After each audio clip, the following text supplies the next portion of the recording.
Imagine this. You wake up one morning and a strange clarity washes over you, a clarity that cuts through the carefully constructed facades you present to the world. You see yourself not as you think you are, but as you truly present yourself. And the image staring back isn't entirely flattering. It's a person perpetually agreeable, endlessly accommodating, a smiling, nodding chameleon, shifting colors to blend seamlessly into every social landscape, every conversation, every interaction. You've mastered the art of the pleasantry, the perfectly timed compliment, the conflict-avoiding nod, the carefully chosen words that offend no one. You're the ultimate nice person. But beneath that meticulously crafted facades, a quiet unease stirs, a nagging sense of inauthenticity, a whisper of something lost, something suppressed, a feeling that the real you is hidden, buried under layers of practiced politeness. This is the unsettling paradox. You've spent your life striving for connection, for acceptance, for liking. You believed with unwavering conviction that being nice, agreeable, and compliant was the golden ticket to harmonious relationships, to a fulfilling life, to a sense of belonging. You've swallowed your disagreements, suppressed your true feelings, and contorted yourself into shapes that fit the expectations of others, like a contortionist bending to impossible angles. You've become a master of self-censorship, a virtuoso of playing it safe, all in the name of being nice. But has it truly worked? Has this relentless, unwavering niceness brought you the genuine connection you crave, the authentic joy you yearn for, or the profound self-respect you deserve? Has it built the life you envisioned, or has it instead created a silent prison, a beautiful, gilded cage of your own making, a place where your true self is locked away, hidden behind a mask of perpetual agreeableness, a mask that feels increasingly suffocating? What if the very thing you believed was your greatest strength, your unwavering niceness, is actually your most insidious weakness, the very thing holding you back from true happiness?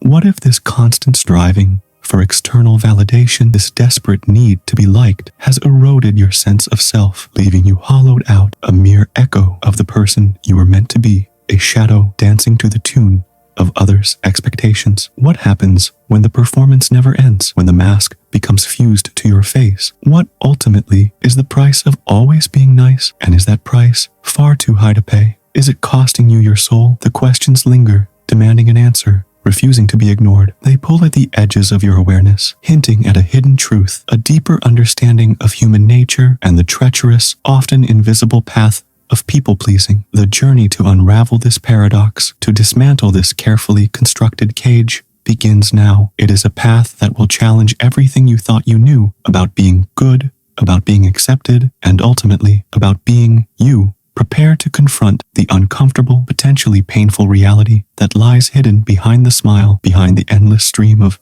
yeses. Prepare to question the very foundation of your social interactions. The hidden problem isn't simply about being polite or considerate. Those are admirable qualities. It's about the compulsion to be nice, the inability to be anything but, the crippling fear that drives it all. It's a deep-seated fear of conflict, of rejection, of disapproval, a fear so profound, so deeply ingrained that it dictates your every action, every word, every interaction. This fear, often rooted in early childhood experiences, perhaps a critical parent, a demanding teacher, or a traumatic social experience, creates a pattern of behavior where your own needs and desires are perpetually subordinated to the perceived expectations of others. You become a master of reading the room, a psychic, anticipating what others want and delivering it with unwavering precision, even at the expense of your own authenticity, your own well-being, your own truth. You're not just being nice. You're performing a constant, exhausting act. This isn't mere altruism. It's a sophisticated, albeit unconscious, form of psychological self-preservation. Consider Carl Jung's concept of the persona, the social mask we all wear to navigate the complexities of the world. For the perpetually nice person, the persona has not just become dominant, it has consumed the self. The mask has become the face, the performance, the reality. Friedrich Nietzsche,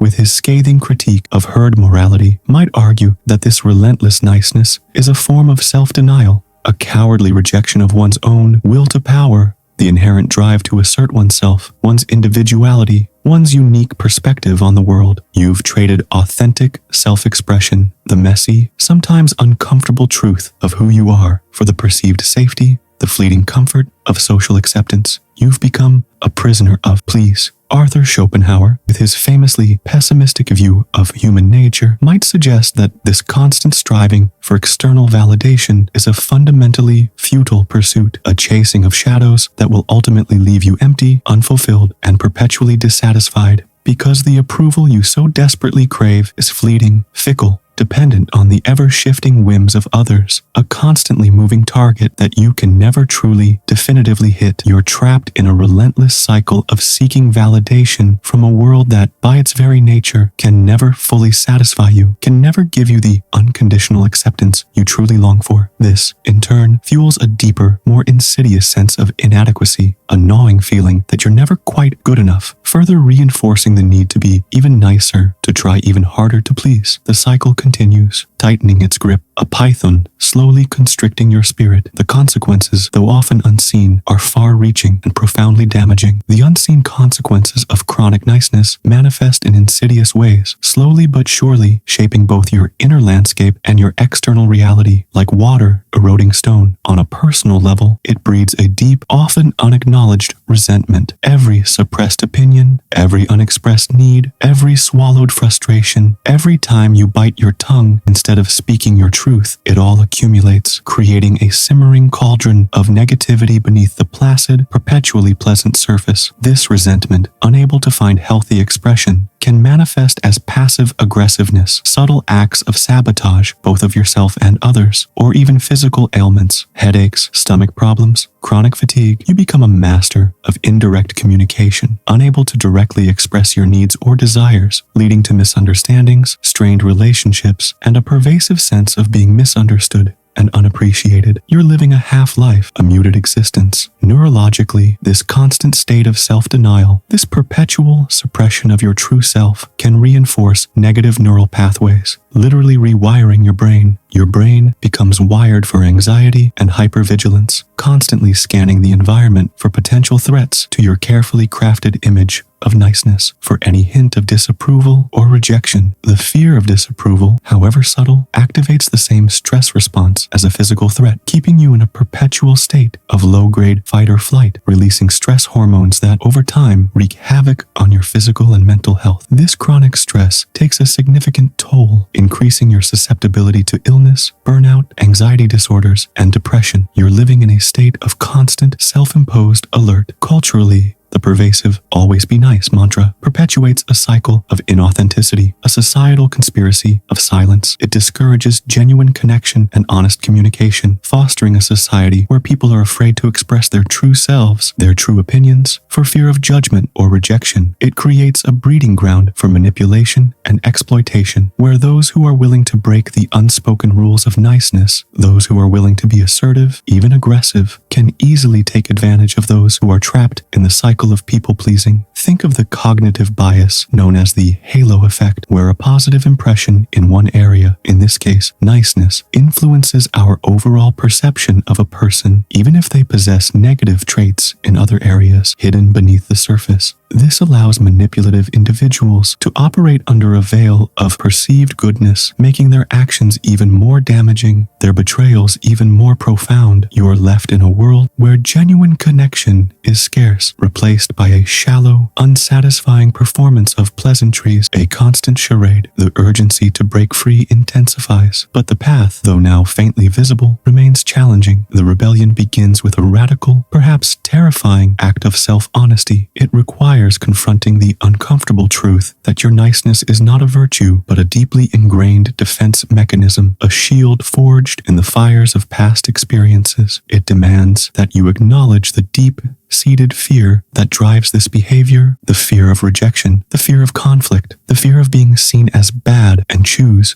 consciously and deliberately, to challenge it, to dismantle it, brick by brick. This is not about becoming rude or aggressive or intentionally unkind. It's about cultivating authenticity, about reclaiming your right to be a whole human being with a full range of emotions and opinions. It's about learning to say no without guilt, to express your opinions without fear, and to prioritize your own needs without shame, without feeling the need to apologize for simply existing. This shift requires a fundamental seismic change in mindset. Instead of seeking external validation, you must cultivate internal validation. You must learn to trust your own judgment, to value your own opinions, to believe deeply and truly that you are worthy of love and respect, regardless of whether you always agree with others, regardless of whether you always please everyone. Think of it as a deliberate, conscious rejection of the societal programming that equates niceness with goodness, that equates compliance with worthiness. Consider historical figures or even characters in literature who dared to challenge the status quo, who refused to conform to societal expectations, even in the face of intense opposition, even when it meant being disliked. Figures like Rosa Parks, Martin Luther King Jr., Mahatma Gandhi, or even fictional characters who embody radical self-acceptance and a refusal to be silenced. They weren't always nice in the conventional sense, but they were undeniably authentic, undeniably powerful in their truth. The path to freedom involves setting boundaries, practicing assertive communication, and learning to tolerate the inevitable discomfort that comes with breaking free from long-held patterns. It means accepting, truly accepting, that not everyone will like you, and that's not only okay, it's necessary. It means embracing the messy, imperfect, and sometimes unpleasant aspects of your own personality, the parts you've tried so hard to hide. It's a process of reclaiming your power, your voice, and your fundamental right to exist as your true self, unfiltered and unapologetic. This is not a quick fix. It's a lifelong journey of self-discovery, self-acceptance, and continuous growth. But the rewards, genuine connection, authentic joy, profound self-respect, and a life lived on your own terms are immeasurable, far exceeding the fleeting comfort of superficial approval. You are, in essence, rewriting the script of your life, moving from a passive role dictated by others' expectations to an active role as the author of your own destiny, the director of your own story. The power to change,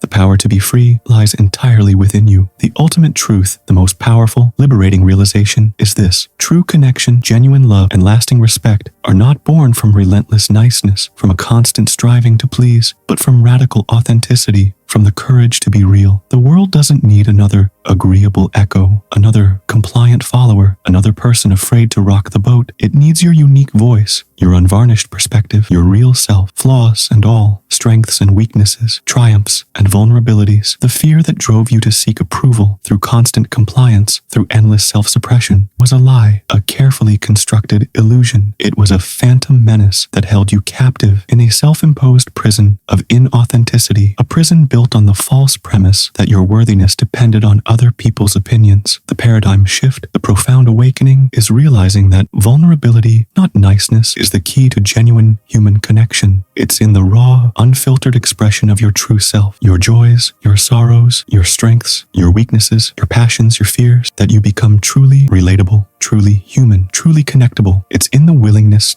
to be seen, not as you think you should be, but as you are, authentically and unapologetically, that you create the space for others to do the same, to drop their own masks and reveal their own true selves. This creates a ripple effect, a permission slip for others to embrace their own authenticity, to step out of the shadows of conformity and into the light of their own being. The struggles you faced, the resentment you felt, the constant exhausting striving for approval, all of it was a misguided attempt to find belonging, to find connection, to find love. But belonging doesn't come from conforming, it comes from connecting. And connection, true, deep, lasting connection, comes from authenticity, from the willingness to be vulnerable, to be real, to be seen. You are not here to be a reflection of other people's expectations. You are not here to be a perfectly polished, perpetually pleasing version of yourself. You are here to be you in all your magnificent, messy, imperfect, glorious humanity. This is not just about being not nice. It's about being real. It's about being true to yourself. And that ultimately is the most powerful, the most liberating, and the most beautiful thing you can be. The journey ends not with a neat resolution, a tidy conclusion, but with an ongoing invitation, a constant call to live authentically, to connect deeply, and to embrace the full, vibrant spectrum of your human experience without apology, without reservation, without fear. Step out of the shadows. Let your true self be seen. The world is waiting, not for another nice person, but for you.